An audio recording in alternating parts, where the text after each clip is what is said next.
Hi there. Welcome to our webinar. I'm Andy Pernsteiner. I'm Field CTO for Vast Data. Today we'll be talking about how we help our customers deploy all-flash data lakes at prices that they can afford. And we'll be talking through a bunch of different points, including the challenges that you might face when attempting to deploy data lakes, especially in with new and emerging technologies. Also, we'll kind of talk about what the options that you may have available to you today give you, and how there might be some trade-offs that you'll need to make. And we'll, of course, introduce a solution for these trade-offs, which is vast data, and then talk about how real-world customers are deploying it and part of the reason why they're deploying it. So to start with, Vast is a storage company that has been working with customers over the last several years to deploy large-scale systems that are allowing them to democratize fast access to all of their data. And the entire premise behind why we formed the company is that we found that within the storage industry, particularly within the enterprise storage industry, we found that a common model customers were following was to deploy data on a tiered-based infrastructure. And typically, what that means is they would start with data that would reside in some kind of all-flash or DRAM-based high-performance layer. However, at some point in time, because maybe the data became less important or because they just ran out of the money to be able to fund such a layer, there would be a tier introduced, which would either be a hybrid or a low-cost tier, ultimately resulting in data landing in an archive. Now, as you probably know, the main reasons for performing tiering between different layers of storage is to optimize for both performance and for cost. But ultimately, cost is one of the most important drivers when it comes to purchasing our infrastructure. And so because of that, we wanted to solve this problem in a unique way. And our goal, and what we've been doing with customers for the last several years, is to deploy all flash architectures at a very similar price to what they might pay for hard drive-based systems. Which, once you do that, it gives you the ability to end the need to tier, which then gives you the option to be able to run analytics and machine learning and all next generation pipelines against a much wider variety of data sets. So in the past, where you might have data that lands on your system and then after a certain amount of time it gets tiered to a lower tier, you might want to have a query that could run across even historical data to be able to do better analysis and be able to better predict your business needs. Now, if you put everything onto an all-flash system, assuming that you can sort the pricing out, wouldn't you want to do so? And so that's the premise of our entire company, and we've really worked hard to make sure that we can offer customers this ability without making them make any trade-offs in terms of how they would store their data. And so some examples of customers where we've been successful, and these are all publicly referenceable, and we're happy to arrange for you to talk with them. These are all customers who've deployed Vast in their production environments, and they kind of range across a wide variety of both markets as well as customer types. And the common thread that you'll find among all of them is that they have a lot of data and they're not sure how fast it needs to be. They know it needs to be as fast as it can, but they can't really predict in advance what they will need to do with their data from one day to the next. And so in a world of uncertainty, if you're able to deploy a solution that is all flash and can perform at latency and performance levels that exceed what your requirements are, then it means that you don't have to worry about storage anymore. You don't have to worry about the bottleneck. You don't have to worry about how to manage tiers of it. You don't have to tell your users to be careful about writing to one storage versus another. You can give them one place to put everything with the hope that they would be able to then do analytics against that data for the long term. Now, some sort of historical highlights here. We've been tripling year over year in terms of our growth, both in terms of revenue as well as in terms of customer base. We have now delivered multiple exabytes of flash into production environments, ranging across, again, verticals and financial services, healthcare, bioinformatics, media and entertainment, and a number of other enterprise level use cases where customers are finding great uses for Vast because, again, who wouldn't rather put everything on flash? Now, from a money standpoint, we're doing extremely well in the sense that we're cash flow positive. Our run rate has now exceeded what our original expectations were, making us now the most valuable private storage company in history. And we don't feel like we're going to stop here. We feel like we're going to continue accelerating because we think that the demand is out there, and we think that people really want to be able to choose something simple and not have to deal with complex sets of tiering strategies in order to accommodate all of their users and all of their use cases. Now, let's talk about one particular area that we've been focusing on over the last several months, which is the world of analytics. And if you look at the ecosystem of analytics applications that are out there in the world, you'll notice that there's a plethora of utilities and tools and applications and ecosystem components that might have their roots in Hadoop or existing data warehouse infrastructures. They might be new tools such as TensorFlow, where people are doing machine learning or advanced analytics. But what you'll find is that these tools may look this way today, but tomorrow there's only going to be more tools. And so obviously, if you look on this screen, you'll probably recognize at least a few of the names here. And the intention is not necessarily that everything you'll see here is something that you're using, because we know that there might be hundreds or even thousands of other tools that are being used in your infrastructure just for analytics today. Now, there's a lot of commonality between all of them, so let's talk through a few of the pieces here, right? So every analytics platform needs to have some way of ingesting data. And so obviously, if you go back in time, a lot of times data warehouses and data lakes would be comprised of data sources that would be database extracts or perhaps database offloads out of existing structured databases. Now, once that data lands on a system, typically it has to be transformed in some way to be able to be inserted into either a data lake or data warehouse type of environment.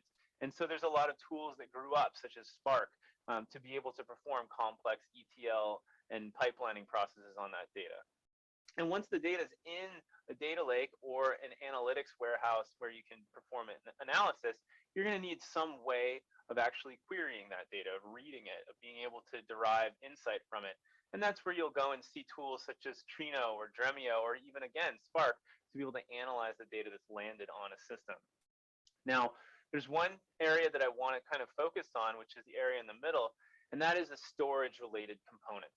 So no matter what you do, no matter what fancy tools you're using, no matter what analysis you're trying to perform, it doesn't mean anything if you don't have a safe and reliable place to store the data. And increasingly, that place also needs to be performant and scalable. And so if you look at the center of the screen here, you'll notice that there's very different types of technologies, but they all revolve around the same thing, which is storage. So data warehouses are a place where you can store structured and semi-structured data. Data lakes kind of blend the edges where they can start to store less structured or semi-structured or evolving data. And then databases, of course, on the far left are much more for very structured and schema-type data. But at the end of the day, they're all applications, they're all layers that need to store data in some common framework. And so the idea is that no matter what kind of analysis you want to do, you must have some storage that can satisfy its demands. So let's talk for a little bit about one of the things that we found when customers are deploying data lakes, and that is that they found that the speed at which the existing infrastructure can perform isn't necessarily keeping up with what they need to do. And so one thing we found across all markets, not just in the analytics space, is that the size of the hard drive, while it has increased significantly over the last several years, it has not gotten faster over the last several years. And so the IOPS you get for each terabyte worth of data stored has actually gone down significantly over time, increasing the need for things like flash. And the reason that flash is important is because flash does not have the same dynamics in terms of performance patterns that hard drives do. So regardless of whether you do a sequential or a random read to a flash device, it will be low latency and fast. And it does not behave badly as you continue to add scale to it. So as you add more and more workload to a system, flash is able to keep up. And so what having an all flash-based system allows you to do is eliminate the need to have special caching tiers or special layers that are interfacing with the applications.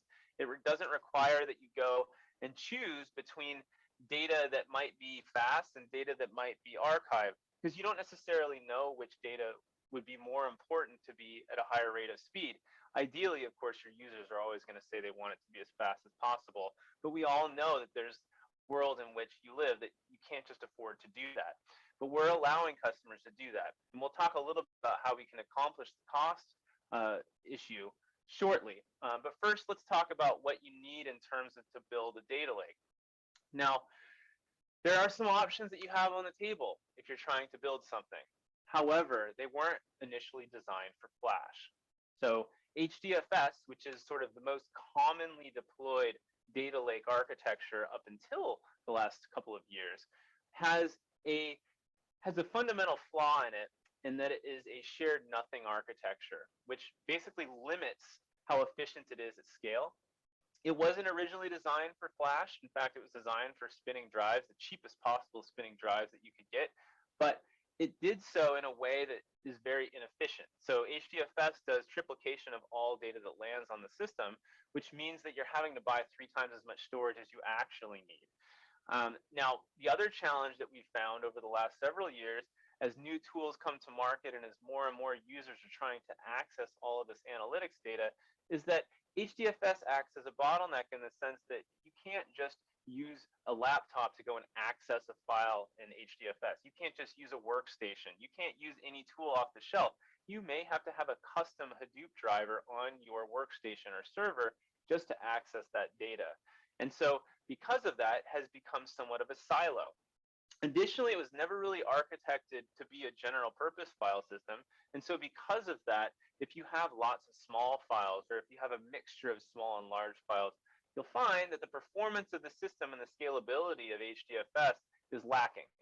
And so it's no surprise that many people are moving off of HDFS for their analytics needs because it just isn't meeting their needs anymore. It was great while it lasted, but it's over a decade old at this point and has not evolved with the times in order to support today's workloads. So now you enter object storage, which honestly is a very scalable and robust way to store data in general. And I'm very impressed with Amazon's ability to make S3 into such a widespread and widely adopted technology. But there are some limitations. Generally, S3 and object storage in general have been viewed as low cost but low performance related storage. And that can be true in a lot of cases. But one of the primary reasons why S3 and object storage aren't necessarily the best way to store your data for analytics is that it doesn't allow all applications to access data natively. So if you have an application that knows how to speak S3, that's great. But if you have an application that doesn't, then you have to decide how you maintain access to that data once it's in an object store. Do you give every user a special tool that they can use to download files locally so they can view them, which of course creates sort of another pipeline bottleneck? Do you then recode your applications that are used to speaking to file systems and now have them speaking to S3 object stores? That's another trade-off that you'd have to make. And so once you do that, you've created a silo. And anytime you create a silo, what we found is that people will often make extra copies of their data. So there might be data that lives in an S3 object store that you can run your specific queries against. But then if you need a copy of that data in a format that can allow users to interact with it directly from, let's say, Excel, or let's say they want to do some analysis using a Python script that they downloaded or some other new tool that comes along, they don't necessarily have the ability to do it without either rewriting that application or copying the data into some place that allows them to have access. And regardless of whether you deploy S3 on-prem on an object store where you deploy it on hardware, or whether you deploy it in the cloud, the problem is the same. It hasn't really shifted anything or made it that much easier. You ultimately have this compatibility challenge of not having multi-protocol access to this data. Now, you could, of course, use a NAS system. And what we found when looking across all of the enterprise vendors in the space who do produce NAS offerings, they generally were not designed for Flash. They were designed when disks were sort of the de facto standard, and because of that, they've made a lot of trade-offs in terms of how to architect a system. One of the big trade-offs that they've made is something that's called a shared nothing architecture. And in a shared nothing system, every node owns some amount of disks or flash drives. And what happens is if one of those nodes fails or has some kind of an issue, it affects all the other nodes in the cluster. And so as the cluster scales, there's just a higher and higher chance that one or more of the nodes will have an issue, which means there will be always something going on in the system that impacts your users and applications. Not to mention, if a node fails in a shared nothing system, that means you have to do a significant amount of data rebuild in order to make sure your data is protected. And as you probably know, having a rebuild operation run across your entire storage cluster is likely to cause significant performance degradation and cause your applications to suffer. So I'm, of course, coming up with all of these challenges and all of these problems that you might be facing, but the real reason you're tuned in is so that you can understand what a solution might look like. And so imagine if you could have a solution that gave the ability for all of your tools to have predictive and consistently low response times for all of the things that they do, whether they're running a large-scale batch query or whether they're running an ad hoc short-lived query, or whether they're just performing simple data analysis using standard tools. You want to make sure that that responsiveness is fast and that it's predictable and that your users are able to operate without having to go and purchase additional storage or create specific tiering policies or that sort of thing. And in the same vein, as you continue to add more and more applications and more concurrency, which will generally happen as you have more demands placed on your business, you want to make sure that the storage platform can keep up. And so again, imagine you're in a world where you don't have to worry about scaling up the amount of performance required because you know that your storage can keep up. And talking about scale, it doesn't just come down to performance, it also comes down to capacity. And so again, imagine a world that you could live in where you could continue to scale your storage infrastructure without having to worry about shifting out the old hardware to replace it with the new hardware, without worrying about a refresh cycle where a vendor forces you to go and buy new hardware every 2 to 3 years. You can continue to scale and always continue to scale both performance and capacity. And of course, you want to make sure that you're deploying it on a namespace that can scale to petabytes or even exabytes, and then still allow for some segregation so that your workloads are not impacted when other workloads are running. And then, of course, users want to be able to choose the tools they want. It's not just that you have to support the tools that you know about today, it's that they will come up with new things for you to support in the future. And obviously, there are best practices that users will follow in terms of trying to find applications that can be deployed on the storage that they have, but it would be a lot simpler for them and honestly for the infrastructure teams if all of the tools were supported because all the protocols that they would use are all supported simultaneously on the same data. So that's the ideal scenario. And of course, if we can lower the cost of flash ownership, then that's the world that you want to live in. Because if you were able to deploy everything on all flash, then why wouldn't you do it? So let's talk about vast universal storage, which of course you could imagine solves all the problems that we were talking about before. And so we'll talk about how we do it. So one thing that we've done is we've designed a system that can maintain performance at any load. And of course, there's caveats to anything. Anytime you have a system that's built for performance, anybody could come up with a way to make it slow down. But the way that VAST has been architected is to make sure that you can scale performance and capacity in any direction that you want. You don't necessarily even need to scale them at the same time. We can scale to exabytes. We have customers already deployed with multiple 100 petabyte systems in production without having to do any sort of shifting out of hardware. They can just expand in place. We support full multi-protocol on our entire stack, which means that any data that is written over any protocol can be accessed over any other protocol. And we don't create silos within the infrastructure to lock away data from specific protocols. We'll allow you, the administrators, to choose which protocols are allowed to access which data sets. But ultimately, if your users find that they have applications that need to use, let's say, S3, even though last week they were using an application that could use NFS, that's not a hard thing for you to do. You can simply click a button to expose things as an S3 bucket, and now they have access to that same data. We're also working closely with partners such as NVIDIA to be able to optimize for GPU-related I/O. And so there's actually a very exciting set of features that NVIDIA released known as GPU Direct Storage, which allow for a very fast processing of data from a storage layer into a GPU system to further speed up analytics. And While today GPUs might be very associated with machine learning and AI, we're actually starting to see a lot of companies and new tools and applications leverage GPUs for traditional BI and analytics. So you should watch this space and start to look out for GPU applications popping up in the analytics space as well. And we've done a lot of things within our system, a lot of architectural elements we've used to be able to reduce the cost of flash and make sure it's affordable to all customers across a wide variety of workloads and enterprises. And so let's talk about how we all put it all together. So VAST is comprised of a multi-layered system. And the first thing is that we've created what we call a disaggregated shared everything model. So I'll start at the bottom and work my way up to the top. At the very bottom, we have a series of highly available storage enclosures which contain a combination of QLC flash, which is low-cost, commodity-grade flash that is the capacity layer, and then higher performance, lower latency storage class memory. Now, storage class memory sits in between flash and DRAM in terms of both performance and price, but the main benefit that it adds that DRAM doesn't have is that it is persistent.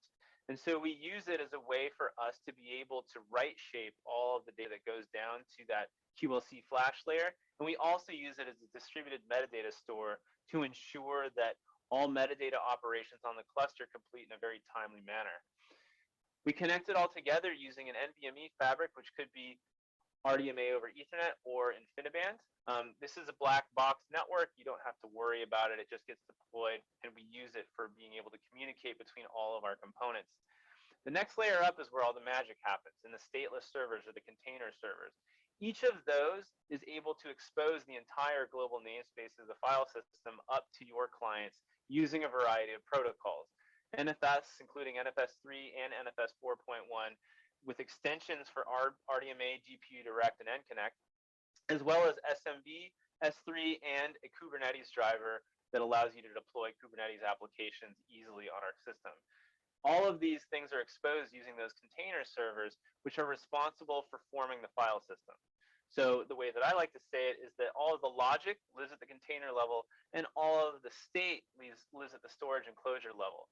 We've separated the two of them to make it much more scalable and to make sure that if there was a stateless server failure, there's no impact to data. There's no server rebuilds. There's no retried transactions. The system continues to function perfectly fine without all of its containers running. And so this gives you the ability to scale much larger. And it also gives us an interesting capability, which is we can scale performance independently of capacity. So you can scale out the stateless server layer independently of the enclosure layer, depending on what the applications and user community are asking for. And so this is the general architecture of what we put together. Let's kind of explain another part of this, which is very unique to VAST, in that we can carve up the containers into groups or pools, which allow you to segregate workloads based on your own business metrics. So let's imagine that you had a large-scale batch job that needed to run weekly to generate OLAP cubes. And you wanted to make sure that while it was running, it didn't impact any users who were doing ad hoc queries directly against the cluster using a tool like Presto or Dremio or Trino. You want to make sure that batch set of processes doesn't impact the users. And the way that we deal with that is we separate the container servers or the CPU that is interfacing with those applications from the ones where your users are interfacing directly with them. And in this way, they can get true quality of service without having to worry about a noisy neighbor issue of having too many things running at the same time. You can build as many of these pools as you like. You can shrink them or enlarge them based on your demand. And so let's say sometimes, let's say at the end of a month, you have a lot of batch analytics running. You can add more of the container servers into that pool for that period of time, but then you can give them back once those reports are done. We've done everything from an API first methodology, which means that anything that you can do in our user interface or command line, it's all been designed to be done in the API as well. And so you can leverage this in your own applications to allow you to resize things on demand. Now, we've talked a lot about all of the innovation that we've done to help you do large-scale systems, quality of service around those systems, but we really haven't talked about the price much. So let's talk a little bit about how we accomplish the goal of making flash affordable.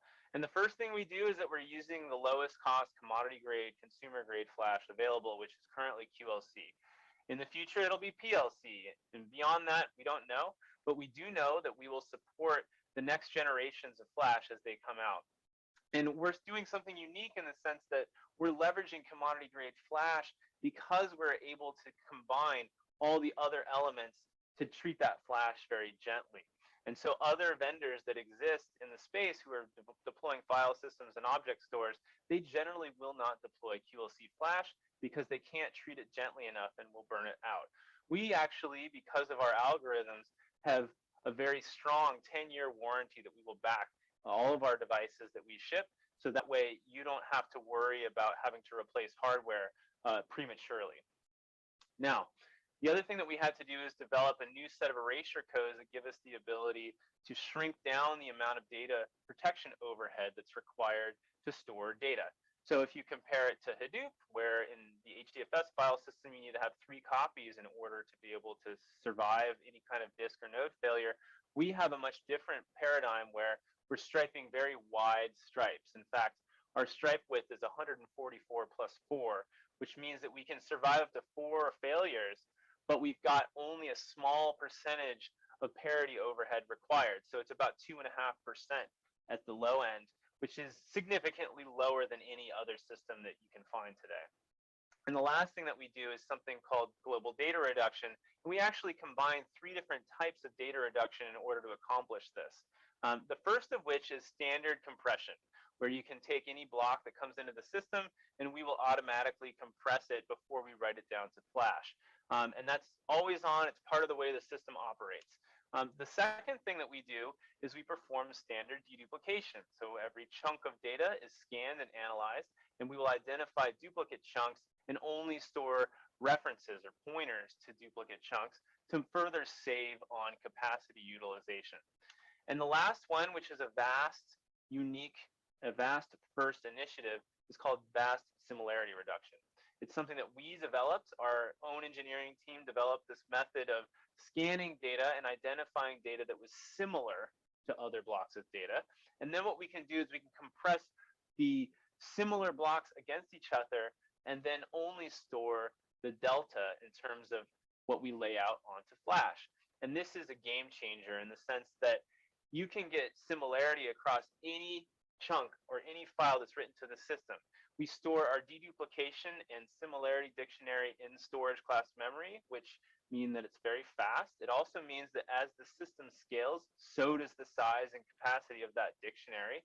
So we're not going to be bottlenecking on any DRAM-based dictionary. There's no limits to how many files you can have in the system. There's no limits to how large the system can grow and still maintain data reduction. And this is always enabled. This is something that all customers are enjoying today. And when we look across all the customers that we have, we find that depending on the market, depending on the type of data that they're sending to the system, they will see obviously variable levels of data reduction. It ranges quite a bit. There are customers who land pre-compressed genomic sequencer data on us, and they're still seeing ratios of up to 2-to-1 data reduction on it. If you look in the lower right-hand corner, we've actually done some analysis against both CSV uncompressed data, where we get between 3.5-to-1 and 4-to-1 data reduction on average. But then compare that to Parquet data, which has its own built-in compression, and we're still seeing up to 1.5-to-1 data reduction on that same type of data.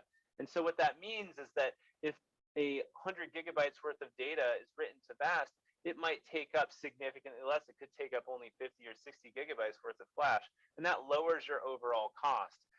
The other thing that we found is, especially in analytic environments, you will see a significant amount of duplication of data because users will copy a table in, they'll make another copy of it for some other use, they'll make another tertiary copy that has a different subset of columns, but ultimately there's a lot of duplication.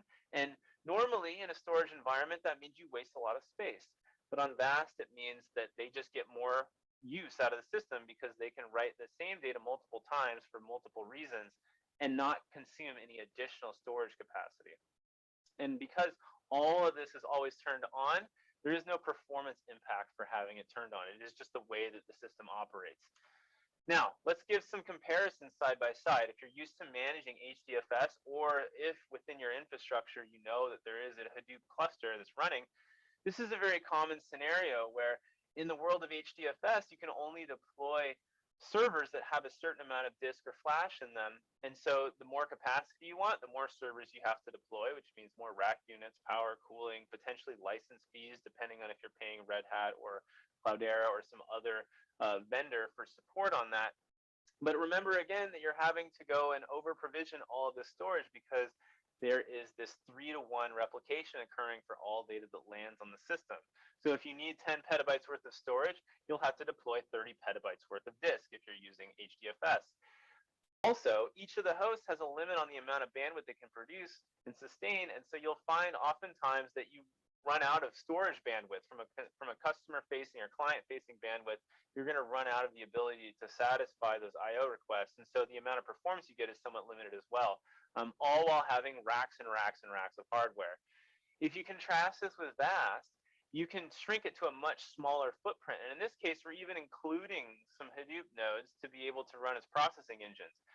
What we've found when talking with customers about deploying Hadoop is that oftentimes they don't need more performance out of their HDFS system. What they need is more capacity, but they're forced to buy more servers in order to satisfy those needs.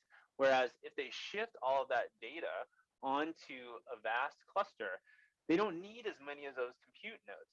And if they do, of course, they can deploy more of them, and you could deploy more compute nodes if you need the performance, but you don't need to do it simply because you need the capacity.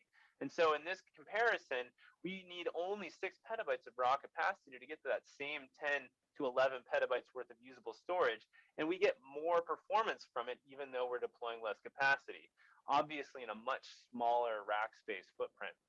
So this is an example of what a migration from HDFS might look like if you move it over to VAST and get all the advantages that we're talking about, and then obviously consolidate things down into a much more manageable footprint. We've also done this comparison when looking at some close competitors in our space. And so Pure Storage also offers an object and file-based platform. However, they have a scaling limit. Once they get to 10 chassis, they can't add more capacity or performance. And so if you needed to support a larger environment, you'd have to build additional clusters. And once you build additional clusters, you bifurcated your data, and then it becomes a management headache. So if you're really trying to consolidate things, you really want to make sure that what you're deploying can scale beyond what your needs are today. Because obviously, maybe today you only have a few petabytes worth of data that you need to store, but that can easily balloon to 20 or 30 petabytes in the future.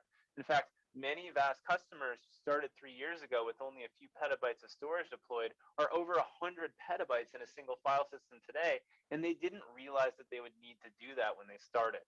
And so you have to make sure that you're ready for what comes next, because I can tell you that data is only going to increase. But of course, don't really take my word for it. You can talk with customers. In fact, one such customer who has made the shift from HDFS over to VAST is Agoda, who's a subsidiary of Bookings.com, one of the world's largest online booking agencies that there is. And they have a very complex pipeline built around Spark and Kafka and Impala and Trino and a lot of Hadoop ecosystem components. And they ran a POC side by side between VAST and another object storage provider that was all flash, and we handily won. And one of the reasons we won was, of course, because of performance and price. But one of the other reasons we won, which is interesting, is that some of the tool sets, particularly Impala, are not very well suited for running against S3. However, because VAST supports both S3 and NFS, they could easily ingest their data and transform it using Spark that was writing to S3, or using Hive that's writing to S3, and then immediately access that data using NFS and Impala, the same data, and get much better performance. And so it was a night and day difference between deploying it on another object store and deploying it on VAST. And for them, it just made sense. And so in summary, I want to try and focus on sort of the high-level pieces here that are interesting to people, which is, first of which, the system can scale to very, very large capacities, both in terms of performance and in terms of storage. You can consolidate all of your different platforms onto one, meaning you can take your ad hoc, your batch analytics, your operational analytics, put all of the data in one place, and start to combine it with your other applications. We're not just limited to supporting Hadoop or analytics-based applications. Most of our customers are in fact using us for other use cases, either in the HPC space or in the enterprise file sharing space. So there's no point in building additional silos just for your analytics data. You could put it all on VAST. And obviously we're doing so at a price competitive price because that's the only way that we can sort of show value to customers, is to be able to give them all of this functionality, but then make sure that it is not adding to their bottom line. And then being able to combine all the applications on a single platform and then be able to serve it over multiple protocols, regardless of what the application is, makes it much easier for data scientists and data engineers to choose the tool that makes the most sense for the job instead of choosing the tool that works with their storage platform. And then ultimately, the performance is very critical in terms of being able to provide this in a way that your applications can consume and in a way that it won't force you to make any trade-offs between performance and price and scalability. And so, we really want to engage with you. So if you have questions about this, please let me know. We're happy to answer them all. And thank you very much for taking the time.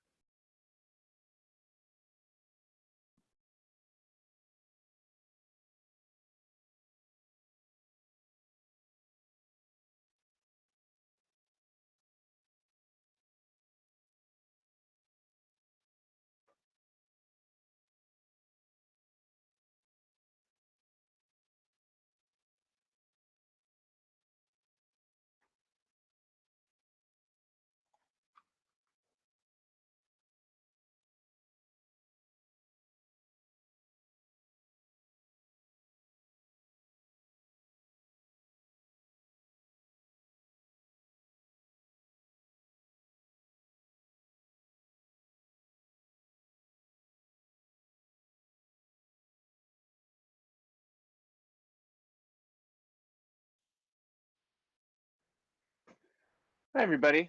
There were some questions that we had gotten, which kind of go into basically how do people migrate things from HDFS over to VAST? And this is a common question that we get from people. And the first thing is that there are tools inbuilt to Hadoop that facilitate for migrating data. So the built-in DisCP tool is able to copy data from any HDFS data store into any S3 object store, or even to any file server. And so using either NFS or using S3 as the transport layer is perfectly doable. And the DisCP runtime will allow for all that data to get copied and make sure that it's in sync with the original. But that's only the first part of it. So obviously copying the data over is an important part. But the second part is to actually go and test applications and make sure that everything is working as expected. And so typically we recommend doing so with the most critical applications first, where you basically find the ones that are causing the most pain on the current platform, migrate the data over, and then begin doing testing while still maintaining the HDFS cluster. And over time, as there are more applications that are desired to move over, then that's typically a way to do it. We've seen customers do this. Well, they'll do so, and then they'll remove nodes from their HDFS cluster and sort of gain back that compute power. Another thing that people ask us is, well, so there's a lot of talk about HDFS doing badly with small files, and that's true in part because of the name node issue, where in Hadoop or in HDFS you have this concept of a name node, which basically stores the metadata for all of the HDFS files in DRAM for one or more of the nodes. And then when doing that, basically, once you reach a certain amount of scale in terms of number of files in your cluster, then you can run out of memory in those name nodes. And so because of that, there are limitations on how far you want to scale the number of files in your cluster. So typically in the past, people have used larger files with Hadoop. They haven't used smaller ones. But there's a lot of analytics tools which rely on smaller files, right? So if you look in the machine learning and AI space, a lot of times small files are very common. And so being able to support both large and small files in the same system without having to worry about that scale is important. So VAST was designed from the ground up to be an infinitely scalable platform.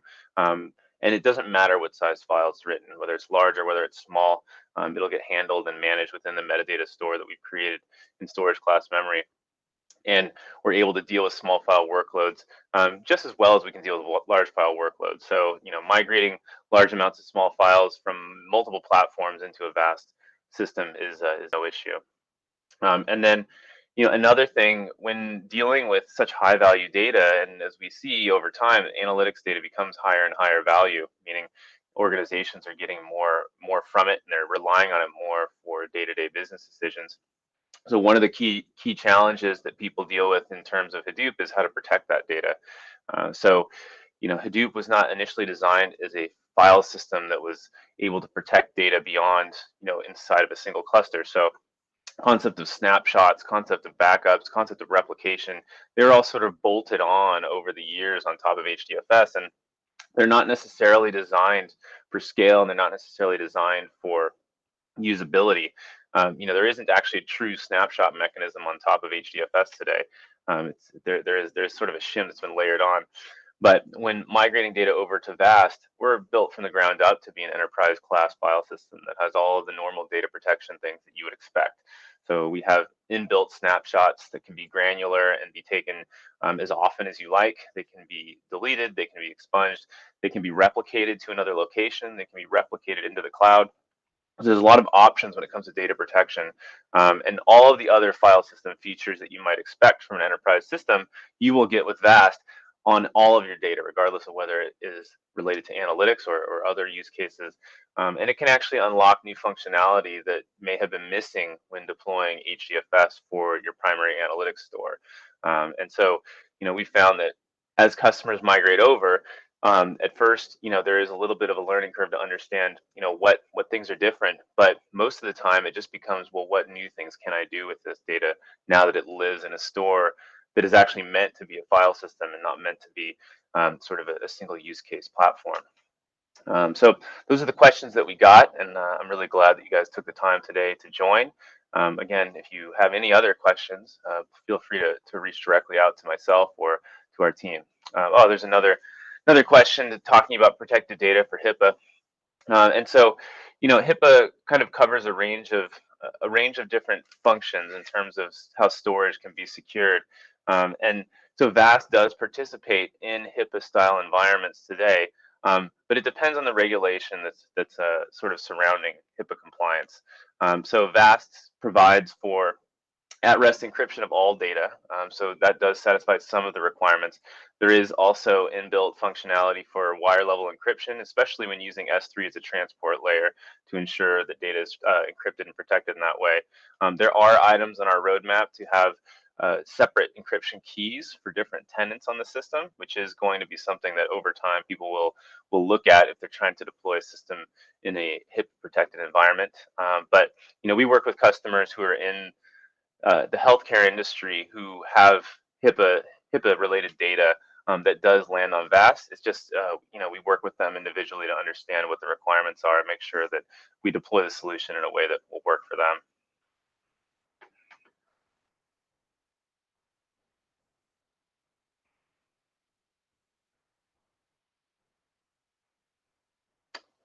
Okay, looks like all the questions are answered, and I think we're probably getting ready to wrap it up.